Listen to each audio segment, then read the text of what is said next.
Once upon a time, a wealthy man named Mr. Sharma lived in a big, luxurious house with his son, Aarav. He had all the money one could dream of: shiny cars, fancy clothes, and every gadget imaginable. One day, Aarav asked, "Papa, can money buy happiness?" Mr. Sharma smiled and said, "Of course, my son. With money, we can have everything we want." Excited, Aarav asked his father to buy him a new friend's birthday gift. Mr. Sharma gave him the most expensive gift in the store. But when Aarav handed it to his friend smiled politely but didn't seem truly happy. Aarav felt confused. Later that week, Aarav fell sick. He asked his father to buy medicine, but none of the expensive treatments seemed to make him feel better. He missed playing outside and talking to his friends.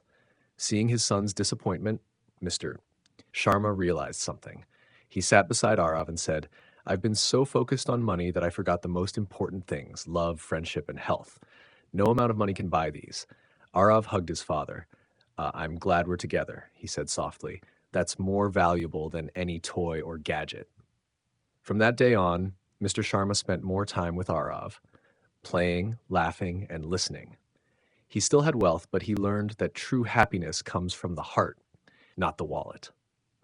Moral: money is important, but it can't buy the most precious things in life.